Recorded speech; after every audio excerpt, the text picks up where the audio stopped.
molecular, né, do antígeno, e aí inicia-se esse processo de ativação. Com relação à imunidade adquirida, né, então o que vai ter ali atuante?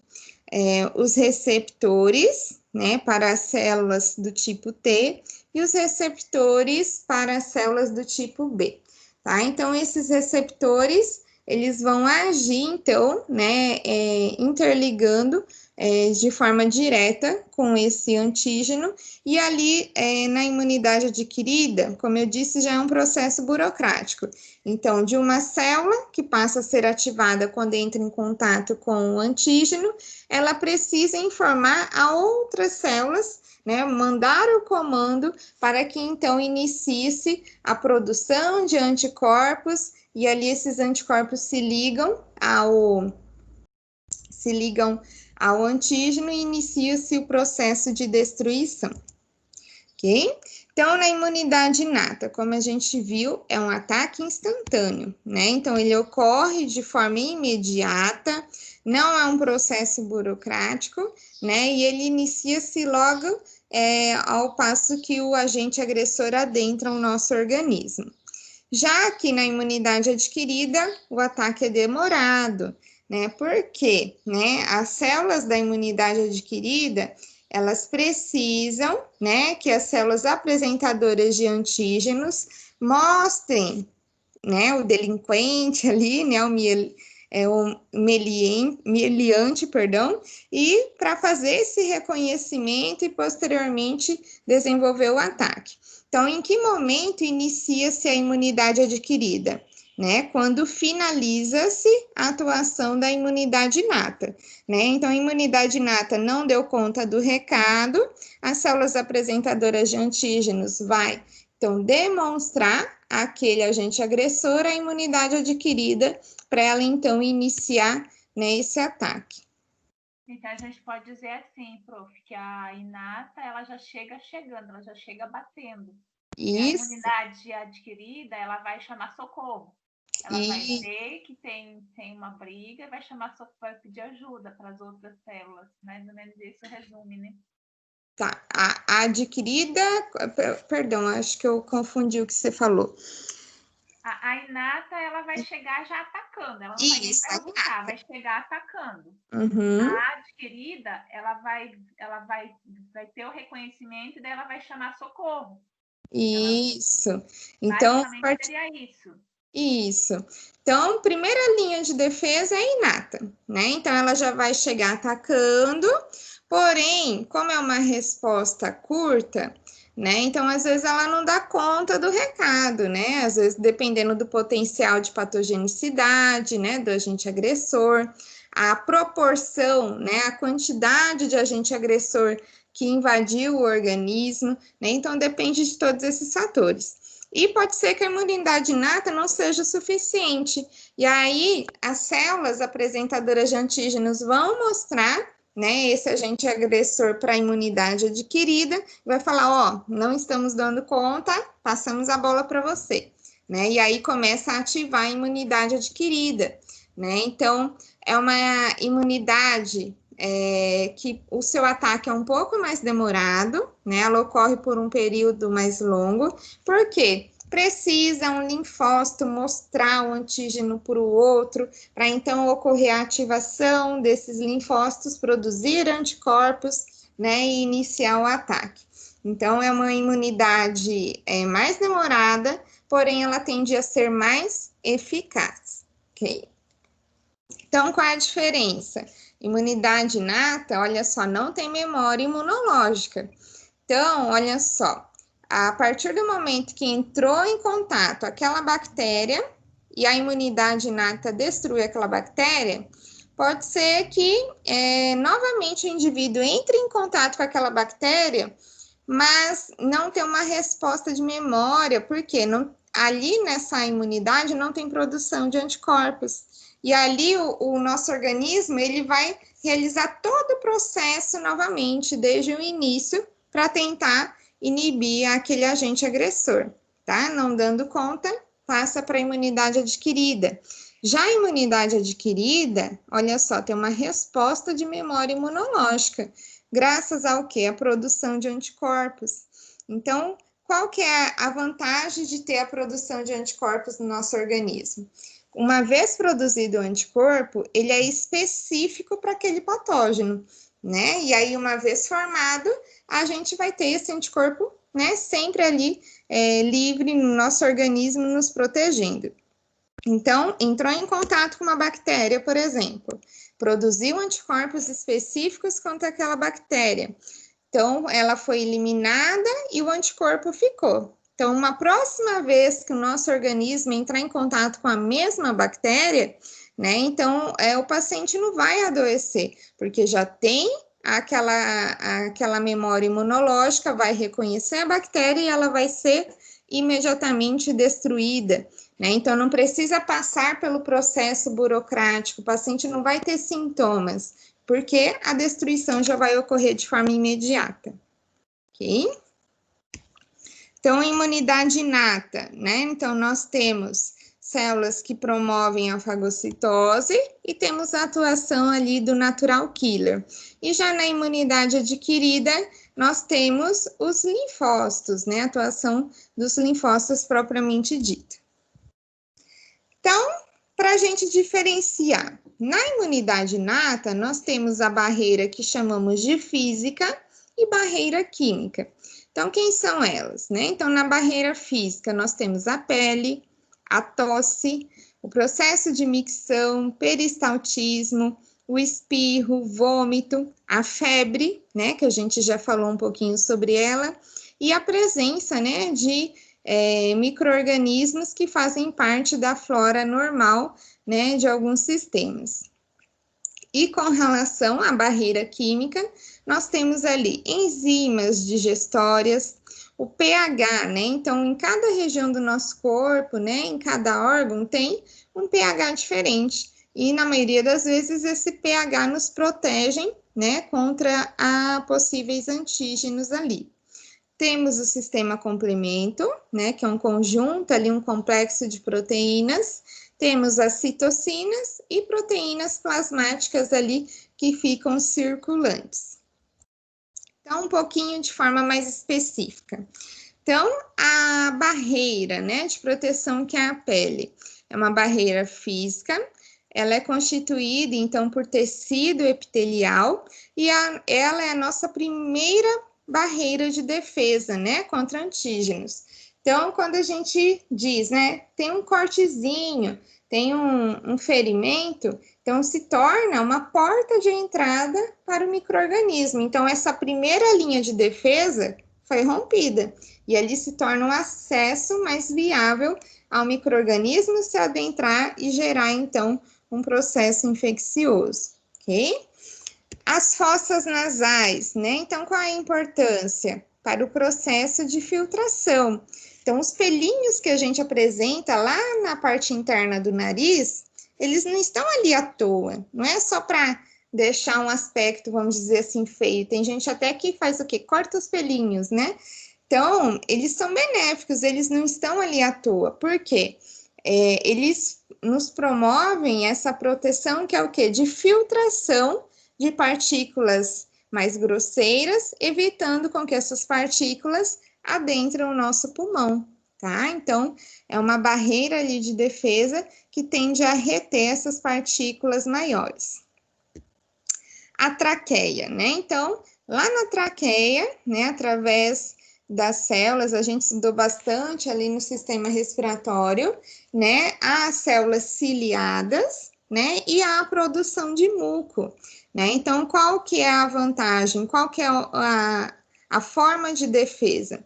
Então, se acabar chegando até a região da traqueia alguns micro-organismos, então é feito o reconhecimento desse micro-organismo.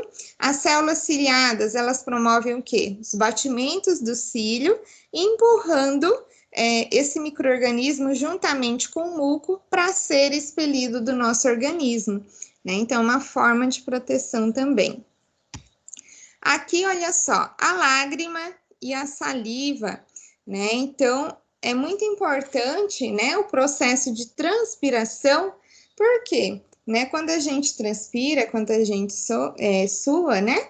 Então, há a presença de um elemento que é a lisozima, né? Então, a lisozima, ela tende a degradar, né, a membrana de alguns micro-organismos, ok? Então, está presente tanto na lágrima quanto na saliva. Já aqui, olha só, a vagina e o estômago. O que a gente sabe, né? Então, tanto o estômago quanto a vagina, essas regiões apresentam um pH, né? Um pH diminuído, né? Ou seja, mais ácido. E por que esse pH é mais ácido, né? Promove uma proteção inicial contra micro-organismos, tá? Então, essa acidez, né, tende a destruir esses agentes agressores. Já, olha só, o intestino e o estômago, eles apresentam, né, bactérias comensais. Se bem que aqui deveria ter mais uma flechinha aqui também, olha só, a vagina também, né? Então, como a gente viu em citologia, os lactobacilos, né, são bactérias que fazem parte da flora vaginal normal e são benéficos, porque tendem a produzir o ácido lático, né? E destruir, então, bactérias patogênicas.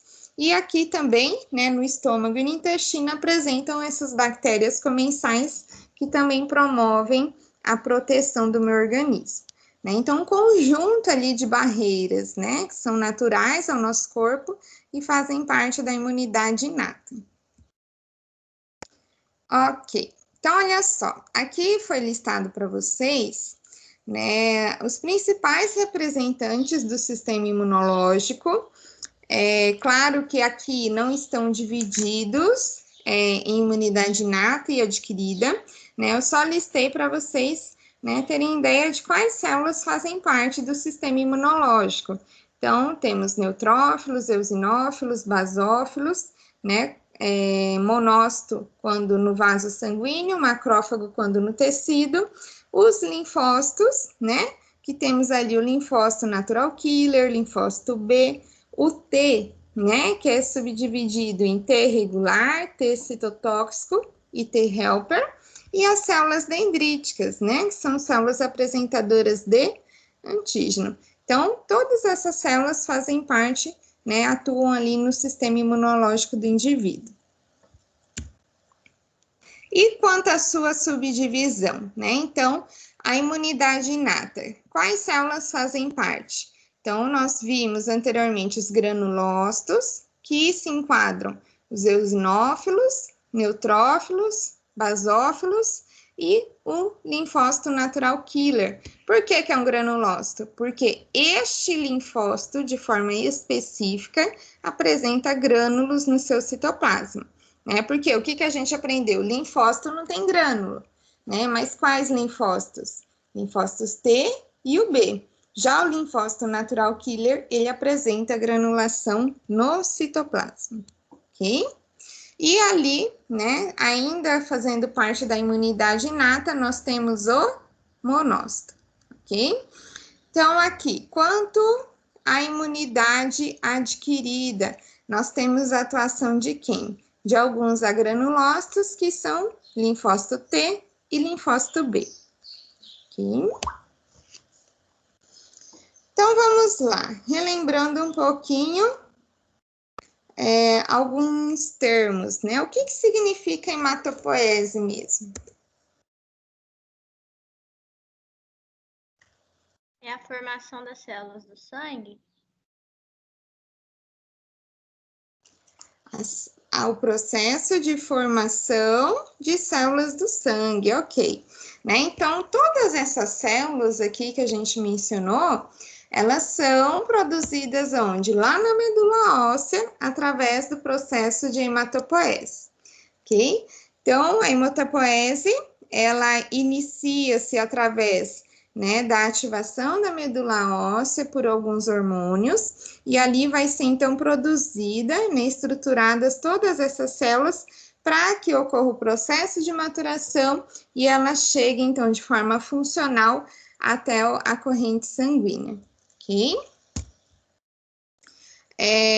as células de defesa. Então, a gente consegue dividir elas em 4 sistemas bem organizados, tá? Então, a gente divide em sistema polimorfonuclear, sistema fagocítico mononuclear, sistema de células dendríticas e sistema linfóide, ok? Então, vamos lá.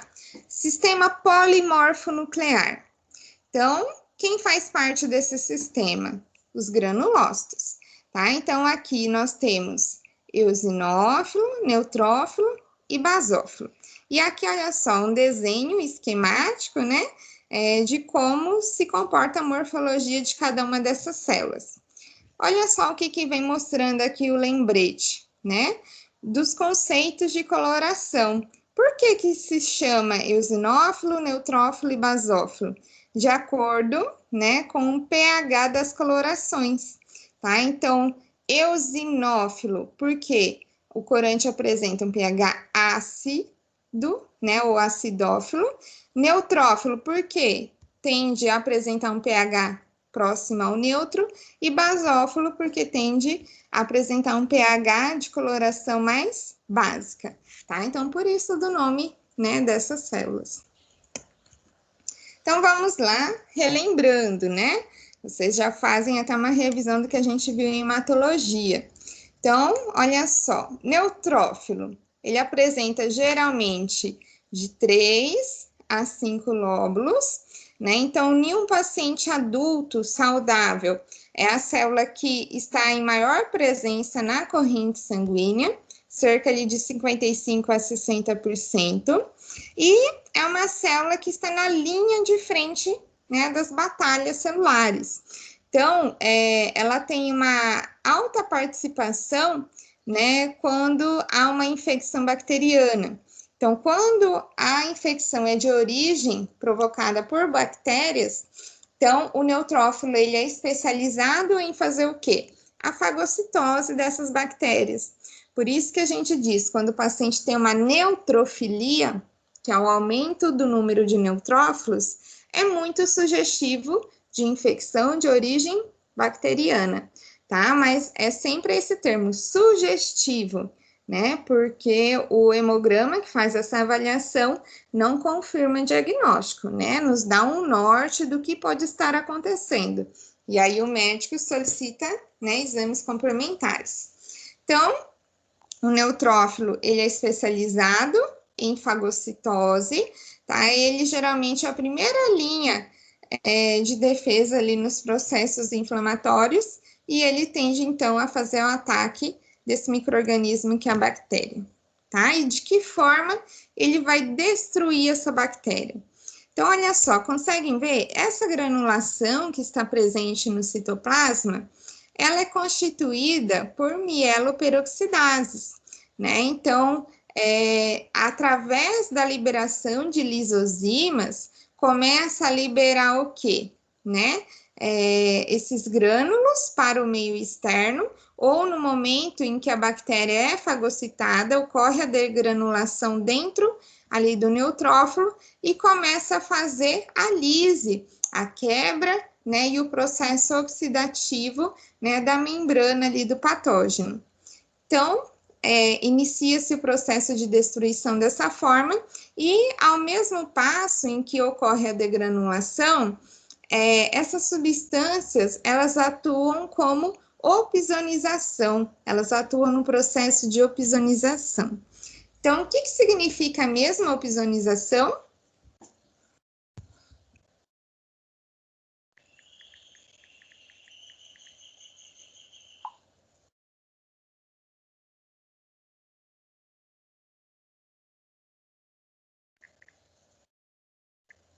E aí? Não se sabe. Vamos lá, então. Em um outro momento, eu acho que eu já até expliquei, mas, né, são palavrinhas tão estranhas, né, a gente acaba esquecendo. Então, olha só, o que é o processo de opsonização? É o processo de sinalizar, de atrair outras células do sistema imunológico para ajudar na defesa. Então, olha só, às vezes só o neutrófilo não é o suficiente para, né, combater aquele número de bactérias. Então, quando ocorre a degranulação, essas substâncias agem, né, no processo de opsonização. Essas substâncias, quando estão ali no plasma do paciente, elas fazem essa sinalização para que outros elementos cheguem ao foco infeccioso e auxiliem nesse combate, tá? Então, além do processo de opsonização, essas substâncias também ativam o sistema complemento, né? Começa a ativar essa cascata de proteínas e elas apresentam, né, uma relação direta com a imunoglobulina do tipo G, né? A conhecida como IgG, tá? Então, quando há presença marcante dessa imunoglobulina, há um aumento do número de neutrófilos também.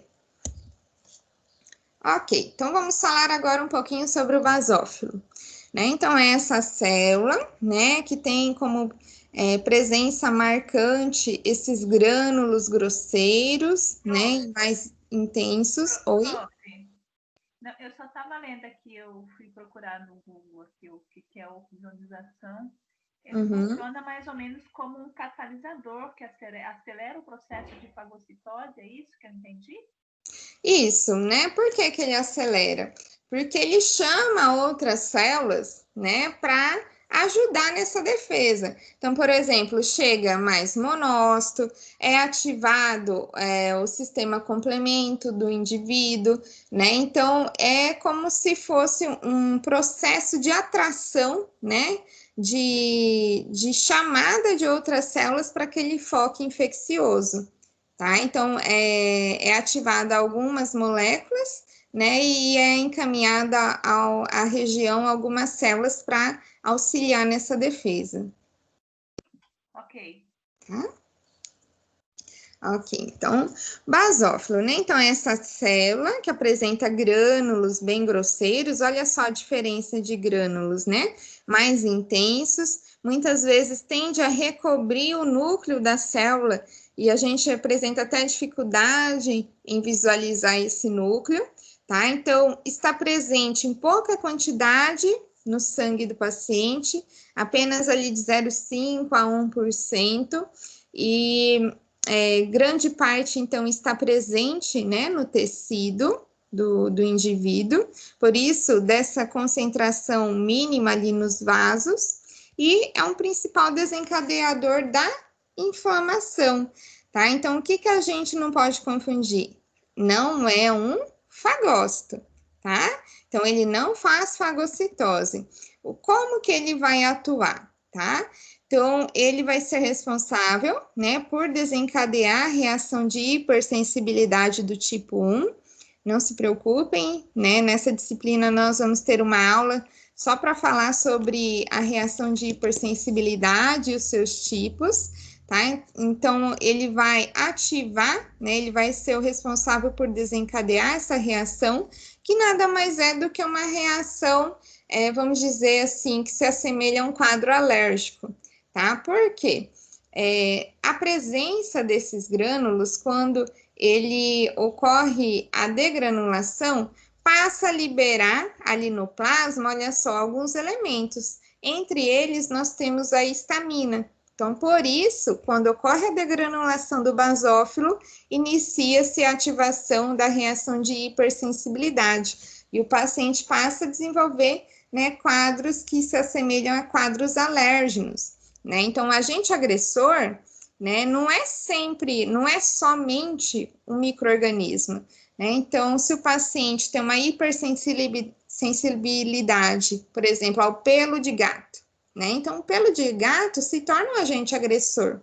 Né? Então, migra, né, para aquela região uma maior quantidade de basófilos, ele reage frente àquele agente agressor, e acaba liberando histamina. E aí o paciente fica todo embolado, inchado, com prurido, né? Porque são os sintomas ali de quando há um aumento de histamina naquele tecido, tá? Então, além da histamina, há a liberação, olha só, de heparina, de prostaglandinas, leucotrienos, né, agentes quimiotáticos. Então, substâncias que vão desencadear um processo inflamatório, tá? Ali, ele apresenta uma ação rápida e agressiva frente a esse agente agressor, e ele tem ligação direta, olha só, com a imunoglobulina do tipo E, a IgE, tá? Então, por isso que quando o paciente tem um quadro alérgico, essa imunoglobulina, se a gente dosar ela, ela vai estar elevada, né? Então, é um forte marcador de quadro alérgeno, tá? Então, se o paciente tem alergia, vai ter aumento da imunoglobulina do tipo E, tá? E quem vai fazer essa ligação direta é o basófilo, ok? Eosinófilo. Então, olha só, uma outra célula. Qual é a sua característica?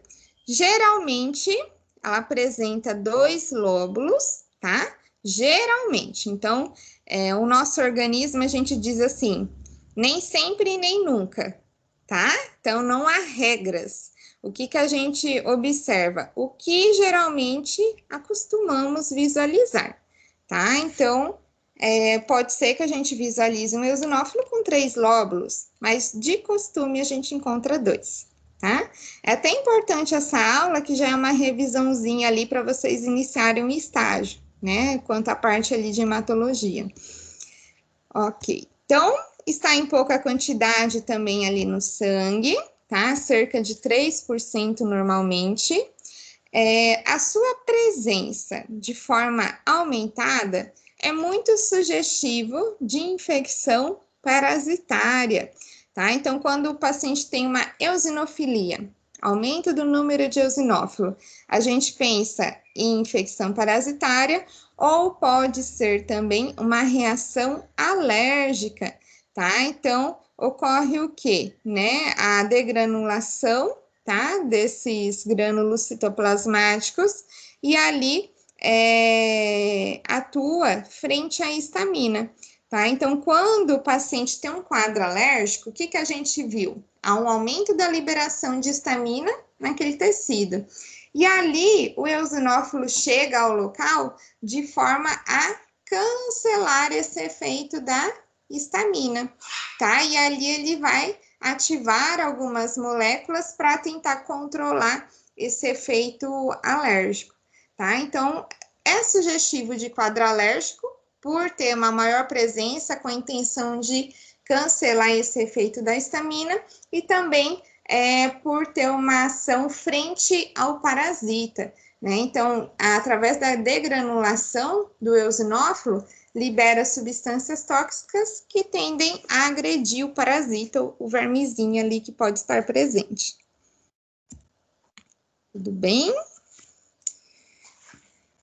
Ok, então vamos lá.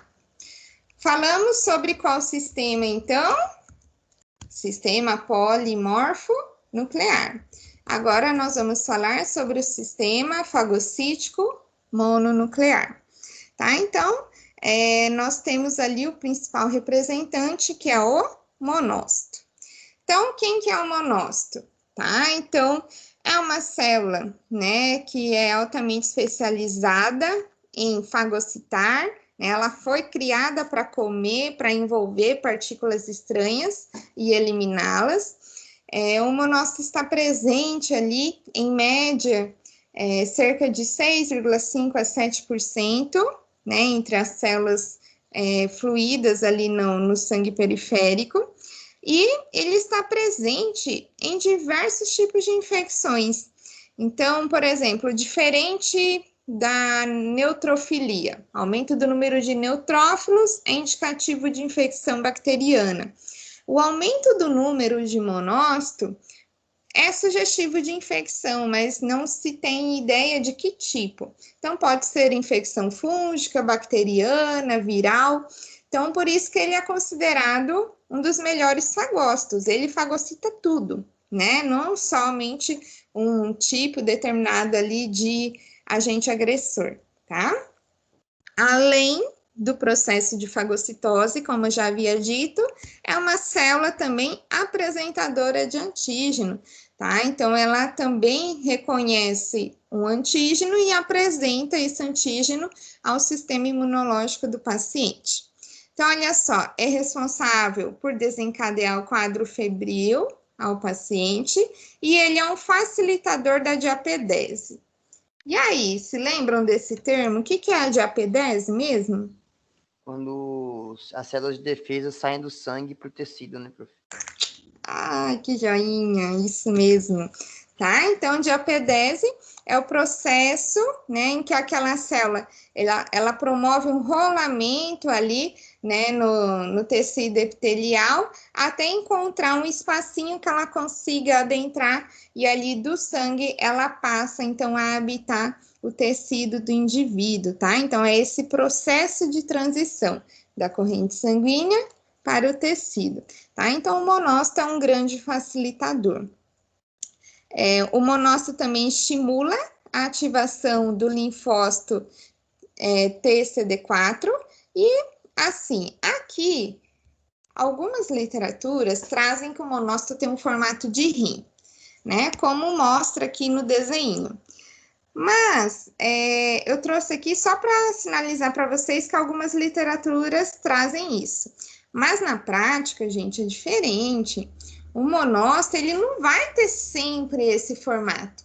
Como é uma célula que faz fagocitose, né? O que ela vai fazer? Emitir pseudópodes, né? E com a intenção de englobar essa partícula estranha. Então, como é uma célula que ela tende a se alterar de forma constante, quando a gente faz uma lâmina e visualiza no microscópio, esse monócito ele pode estar com diversos formatos, né? O que a gente observa é sempre o quê? Um padrão semelhante do núcleo, que é um núcleo mononuclear, é um núcleo que não se divide, ele pode até se dobrar, né? Fazer uma dobra assim, ficar o núcleo sobre uma parte à outra, né? Mas não se divide, tá? Então, esse formato de rim que algumas literaturas trazem, na prática a gente não visualiza bonitinha assim sempre, tá? Então, essa célula tende a alterar um pouquinho ali o formato, porém, prevalece as características da célula. Ok. Então, falamos sobre o sistema mononuclear, né? Agora vamos falar sobre o sistema linfóide. Então, o sistema linfóide, ele é composto pelas células linfóides, que temos então os linfócitos, tá? Então, o linfócito, ele é subdividido em linfócito NK, natural killer, que ele vai atuar lá no sistema imunológico quanto à imunidade inata, e nós temos o linfócito T, que é subdividido em T helper, T citotóxico e T regular, tá? E aqui ainda nós temos a atuação do linfócito B. Então, o linfócito B, quando ele está ativado, ele passa a ser chamado de plasmócito, tá? E é o plasmócito que vai produzir quem? Os anticorpos, certo? Então, quando o linfócito B não está ativado, ele fica ali, vamos dizer assim, como um vigilante, né? Ele vai sinalizar, ele vai identificar um possível patógeno, ok? Então, vamos lá. Linfócito, qual é a característica? Está presente em média ali a 25% em sua quantidade no sangue.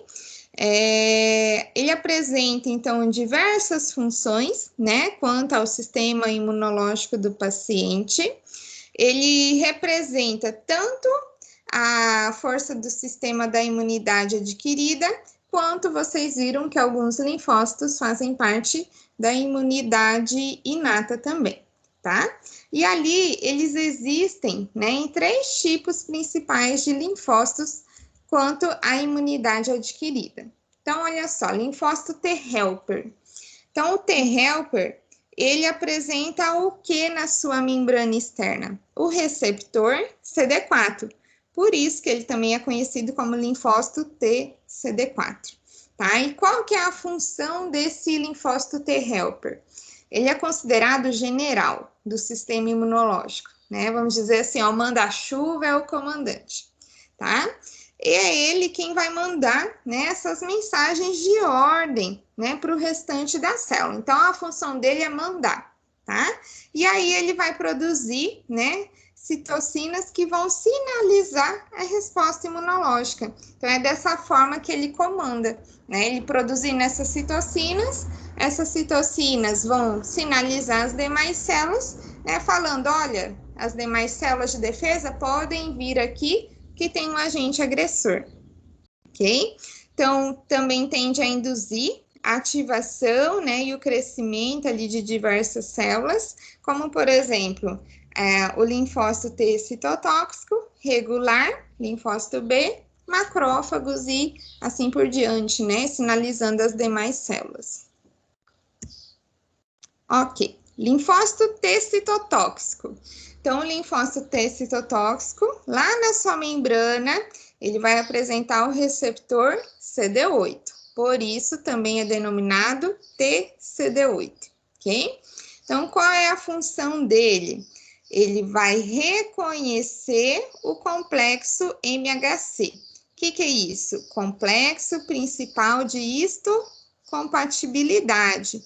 Tá? Então, esse receptor, ele vai se ligar ao patógeno e ele vai conhecer se esse patógeno realmente é estranho ao organismo ou se faz parte do meu sistema. E ali vai iniciar o quê? O processo de destruição desse antígeno, né? Então, ele vai provocar o quê? A apoptose da célula infectada. Tá? Então, por exemplo, a gente sabe que uma partícula viral, ela, para desempenhar seu mecanismo de infecção, precisa adentrar a uma célula hospedeira, né? Então, a partir do momento que o linfócito T citotóxico reconhece que aquela célula do indivíduo não é uma célula normal, que é uma célula infectada, ele vai se ligar, né? O receptor CD8 se liga a essa célula e começa, então, o processo de destruição, tá? O processo de apoptose.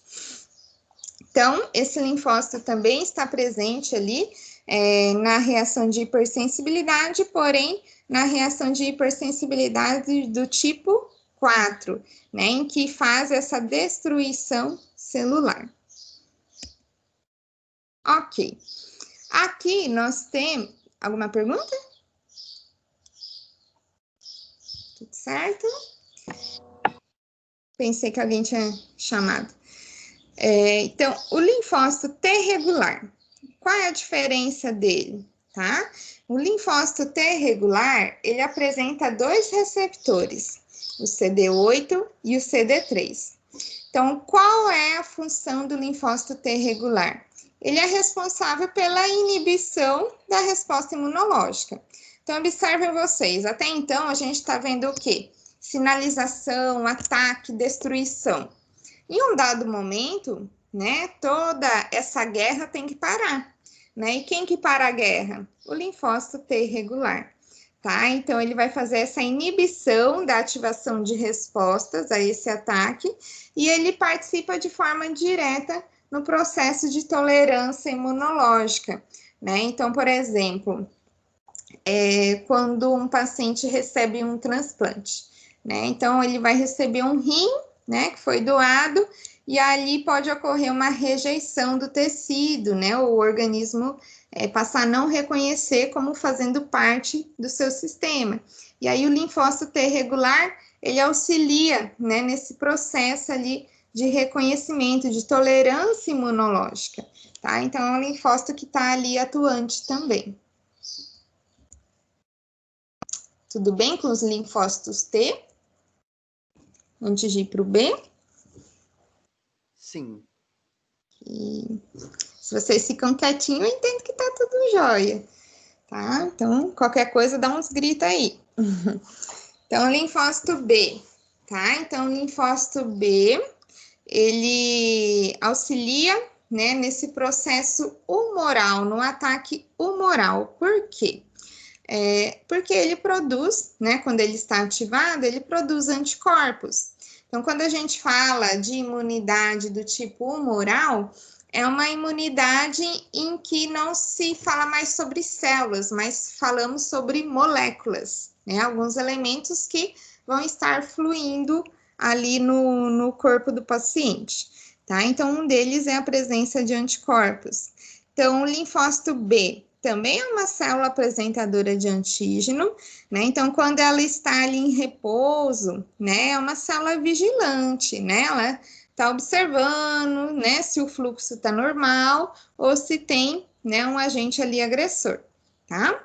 Então, plasmócito, como eu já havia dito, é o nome que se dá à forma ativada do linfócito B, tá? E só assim ele vai produzir anticorpos. Olha só, representa, assim, de forma bem legal a ação do linfócito natural killer, né? Então, o linfócito natural killer, ele não precisa de sinalização, ele não precisa de reconhecimento ali através de receptores. Então, ele viu um delinquente, ele já sai atacando, né? Ó, coitadinha da bactéria, né? Não tem o que fazer diante, né, dessa agressão, tá? Então, ele já sai matando.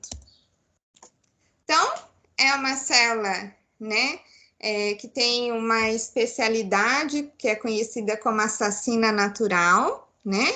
Ela é super efetiva, né, no combate ali, né, de células infectadas principalmente por vírus e ela também destrói células neoplásicas, né?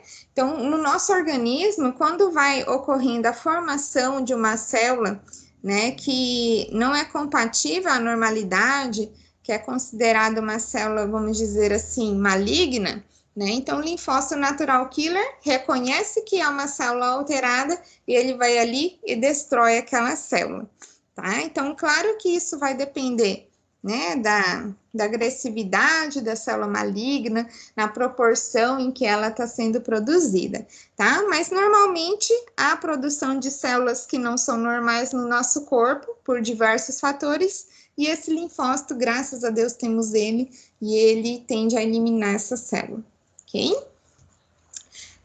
Então, ele vai atacar rapidamente, sem precisar do reconhecimento do epítopo, né, que é o reconhecimento ali das características da membrana ali do antígeno, e eles reconhecem e provocam, a lise das células, né? Porque eles reconhecem que aquela célula está recoberta por imunoglobulina, tá? E ali eles se ligam de forma direta e acabam, então, eliminando essa célula. Então, reforçando, o linfócito natural killer faz parte da imunidade inata do indivíduo. Olha que bonitinha, né? Então, aqui nós vamos falar sobre o sistema de células dendríticas, tá? Célula apresentadora de antígeno. Então, olha só a morfologia dessa célula, né? Então, é como se fosse uma estrelinha, né? Por que que tem esses prolongamentos citoplasmáticos?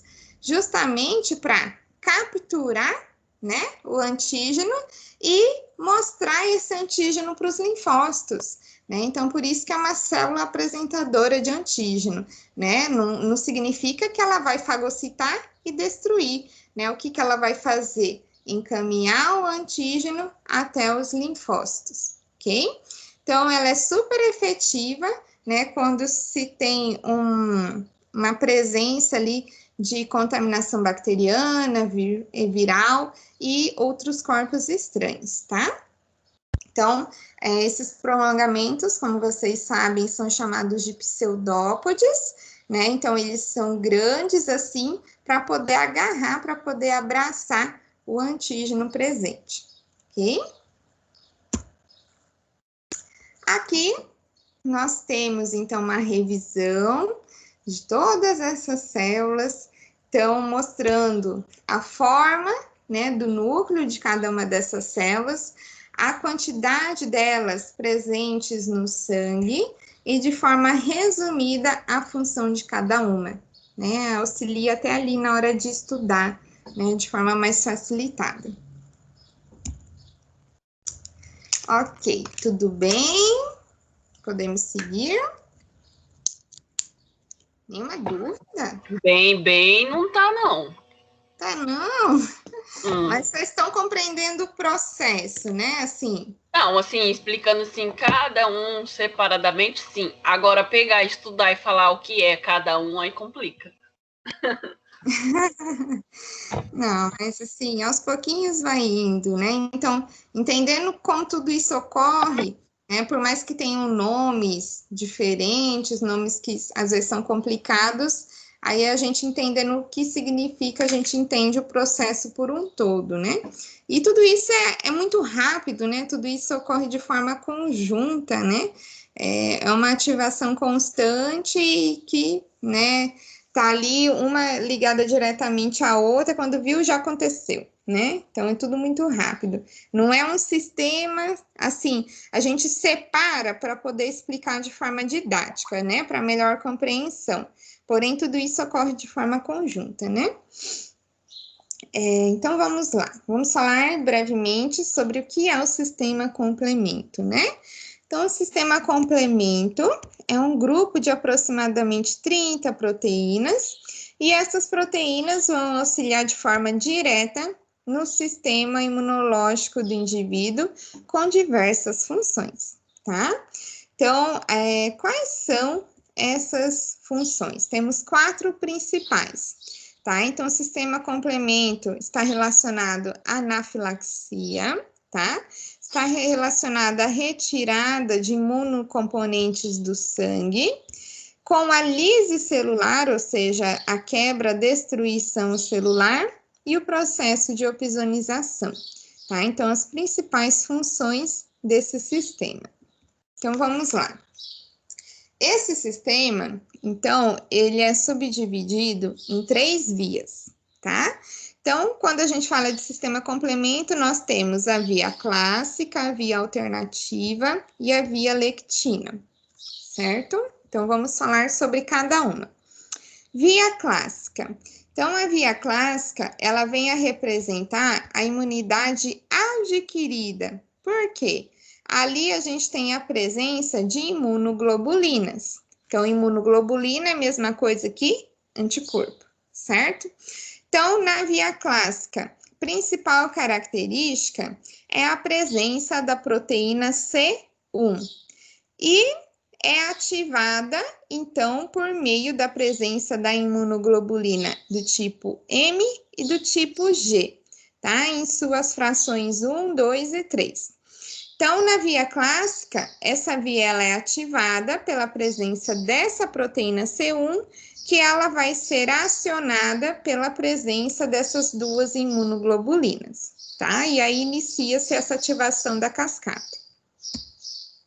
Já na via alternativa, tá? Essa via, ela faz parte, olha só, da imunidade inata. E o que caracteriza a via alternativa? Tá? A presença do fator D e do fator B, tá? Então, ele vai ser, eles vão ser os responsáveis, né, por ativar a proteína C3, que vai o quê? Hidrolisar o fluido, né? Então, ele vai permitir com que ocorra a hidrólise, a quebra do antígeno que está ali agredindo, né, o sistema do indivíduo, né? Então, o sistema complemento, ele age através da via alternativa, né, fazendo essa hidrólise, tá? Fazendo essa destruição da célula infectada. Então, dessa forma, a via alternativa vai trabalhar na defesa. Aqui nós temos a via das lectinas. Olha só, também faz parte da imunidade inata. Então, quais são, na verdade, as principais características dessa via, tá? Então, a principal característica é a presença da lectina ligada à manose, tá? Então, o que é isso? Meu Deus, né? Então, a manose é um tipo de açúcar que é encontrada na superfície externa de diversos micro-organismos, tá? Então, esse tipo de açúcar está lá ligado de forma irreversível na membrana desse micro-organismo. O que vai acontecer, né? Entrando em contato esse micro-organismo no nosso no nosso corpo, a via lectina vai ser ativada porque há a presença da manose ali no nosso corpo. E aí vai ativar a via das lectinas, tá? Então, a lectina ligante vai se ligar à manose e aí vai ocorrer o quê? A sinalização, tá? Então, por isso, inicia esse processo de opsonização. Fala, opa, tem um agente agressor aqui, e aí a via lectina vai sinalizar que tem esse agente agressor, tá? E ali nós temos ainda a presença das MASP1 e MASP2 que estão ali se ligando de forma, né, rápida e ágil também à superfície do antígeno, tá? Então, é dessa forma, né, que é ativada a via lectina e essas são as principais funções dela, tá? Então, a via lectina e a via alternativa fazem parte da imunidade inata. E a via clássica faz parte da imunidade adquirida. Então, como que a gente lembra, né, para diferenciar uma da outra? Somente a clássica tem atuação de anticorpos, tá? E aí a gente lembra que anticorpo é produzido na imunidade adquirida. E a via alternativa e a lectina, né, ela faz parte da imunidade inata, por ter o quê? A presença ali, né, de substâncias ligantes, que permite essa ligação rápida e acelere o processo de resposta da imunidade inata. Aqui. Tudo jóia? Então, vamos lá. Então, o que são imunoglobulinas? Olha aqui o desenho esquemático, né, da imunoglobulina, bem bonitinha. Então, imunoglobulina é a mesma coisa que anticorpo e a mesma coisa que gama-globulina, tá? São só nomes diferentes que condiz ao mesmo elemento, ok? Então, as imunoglobulinas, né, são um grupo de glicoproteínas que vão representar, né, o nosso sistema imune humoral, tá? Então, aqui não estamos falando mais de célula, né? Estamos falando de elementos que ficam ali dispersos no plasma sanguíneo, tá? Então, elas vão ser produzidas pelos plasmócitos, né? Como a gente viu, o plasmócito é o linfócito B ativado, e ali, né, essa imunoglobulina, ela vai ficar espalhada pelo espaço sanguíneo, né, nos protegendo, né? Então, o sistema imune humoral nada mais é do que um conjunto de produtos que compõem o sistema imune, tá? Então, essas imunoglobulinas, elas vão estar presentes em diversos líquidos corporais, como o plasma, né, a linfa, os líquidos corporais, que são saliva, né, a lágrima, o líquor, né, que é o líquido céfalo-raquidiano, líquido peritoneal, pericárdico. Então, em qualquer porção líquida do nosso sistema, as imunoglobulinas estão presentes. Okay? Então, vamos lá. A estrutura da imunoglobulina. Então, a imunoglobulina, ela apresenta duas cadeias pesadas, tá? E duas cadeias leves. Então, essa é a estrutura de um anticorpo. Então, esse anticorpo, ele é dividido em algumas partes. Então, olha só, essa porção aqui, olha só, que interliga parte da cadeia pesada e que compõe essencialmente as cadeias leves, é conhecida de porção Fab.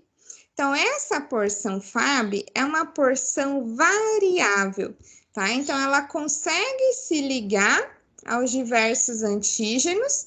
Então, se ela reconhecer e ter alta especificidade ao antígeno, ela vai se ligar de forma irreversível e vai iniciar o processo de destruição, tá? Então, a porção FC é conhecida como uma porção constante.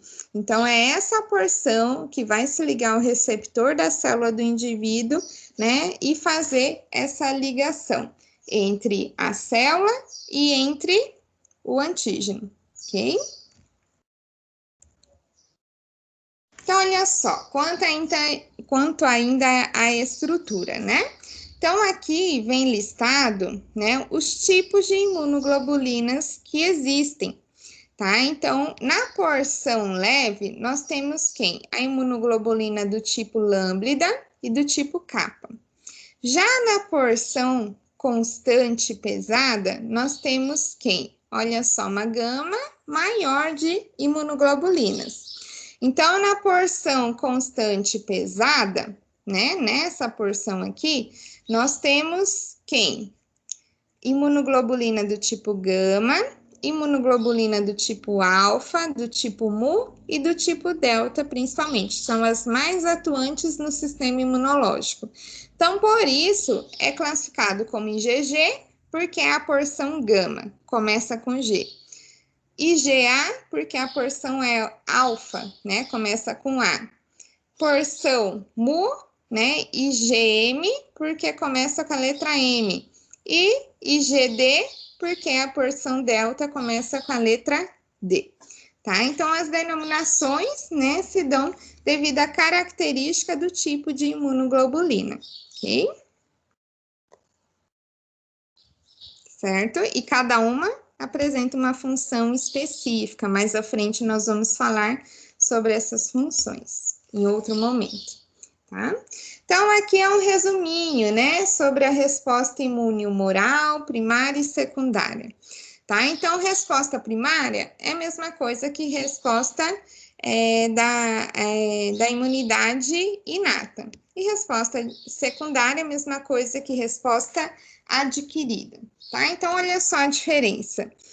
A imunidade primária, né, é uma resposta rápida. Nós temos aqui as células apresentadoras de antígeno, que vão apresentar esse antígeno para os linfócitos. Nós temos, então, aqui, né, a doença que mostra os seus sintomas no organismo, né, porque ela age de forma rápida, né, tende a desencadear, né, um quadro inflamatório, e aqui tende o paciente a surgir os sintomas, né, frente a esse ataque. Porém, olha só, é uma resposta curta, né? Não dura muito tempo. Se a imunidade inata, ela não consegue atuar de forma efetiva frente ao antígeno, ela passa a bola para a imunidade secundária. E aí, qual é a característica dessa imunidade? Apresenta uma resposta mais lenta, olha só, tem um período maior de atuação, porém, ela é mais específica quanto àquele determinado antígeno, né? Porque vai ocorrer a produção de anticorpos, tá? De forma específica para aquele antígeno e vai promover, então, a destruição, ok? Então, aqui nós temos memória imunológica e aqui nós não temos, ok? Então, um resuminho sobre algumas das funções das imunoglobulinas, que são os anticorpos. Aqui não está subdividido para cada tipo de imunoglobulina, tá? Então, está aqui listado de forma geral. Então, imunoglobulinas tendem a anular, né, o efeito de algumas toxinas, de alguns venenos. Então, por exemplo, o paciente levou uma picada de cobra, né? O que é administrado ao paciente para anular o veneno? Né? A presença, né, a administração do soro que tem ali presente anticorpos específicos contra aquele veneno, né? Então, as imunoglobulinas também têm a função de inativar os vírus, de proteger o organismo de forma extracelular, né? A ativação e fixação do sistema complemento, participação em reações alérgicas, né? Mais especificamente a IgE, ajudam diretamente no processo de opsonização, como a gente viu, tende a desencadear imunidade para os fetos, ok? qual é a única imunoglobulina que atravessa a placenta?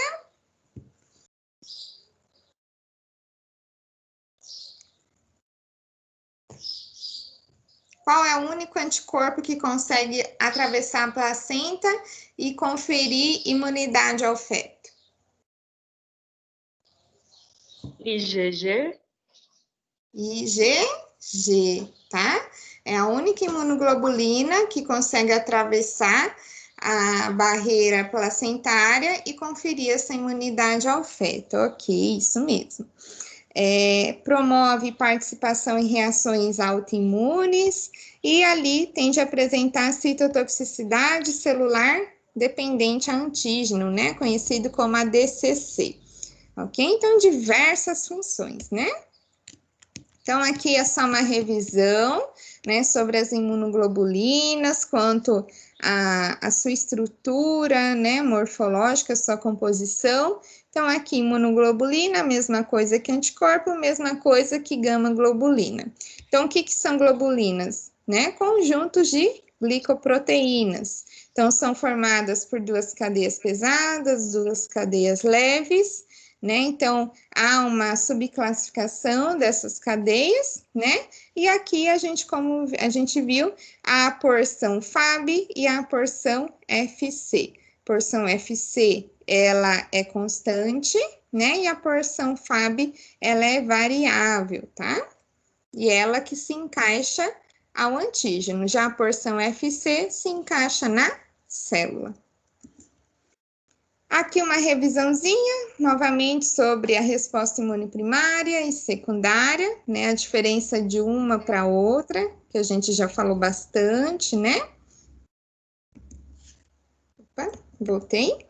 E aqui, né, listando novamente as principais funções das imunoglobulinas, né? Que a gente acabou de relatar também. É só uma forma ali de vocês revisarem um conteúdo.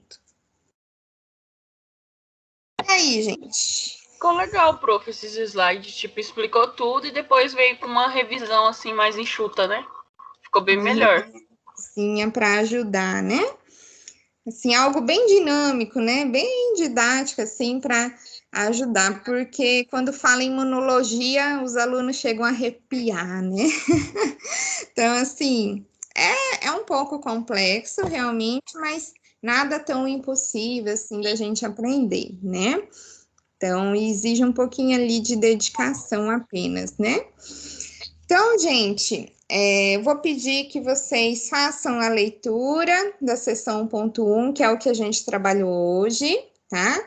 Que vocês, então, eu vou anexar o livro didático lá no e-mail para a Agatha, e vou pedir para a Agatha, então, disseminar para o restante da turma, tá? Para quem ainda não tem o livro. E aí eu vou pedir que vocês vão lá no final da sessão 1.1, respondam as questões. Quem já tiver acesso ao portal, né, responder a atividade da sessão 1.1, né, conjuntamente com o final da sessão 1.1, que tem as atividades. Quem não tem portal, só me enviar as respostas por e-mail. E eu peço que sempre me enviem, pelo menos um dia antes da aula, tá? Então, até ali a quarta-feira, para estar me enviando as atividades para eu contar os pontos. Tá Atividade do livro, né?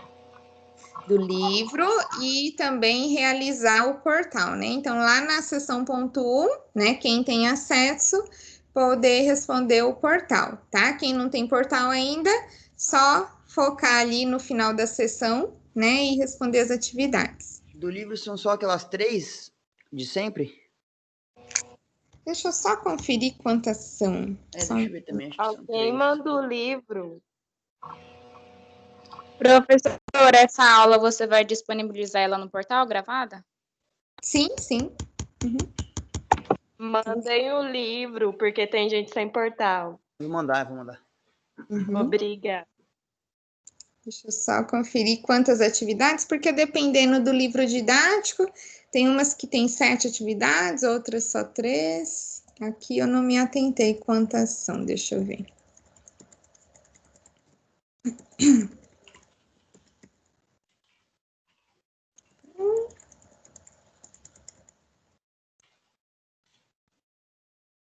2, 3. Ah, só 3. Tá tranquilo para vocês.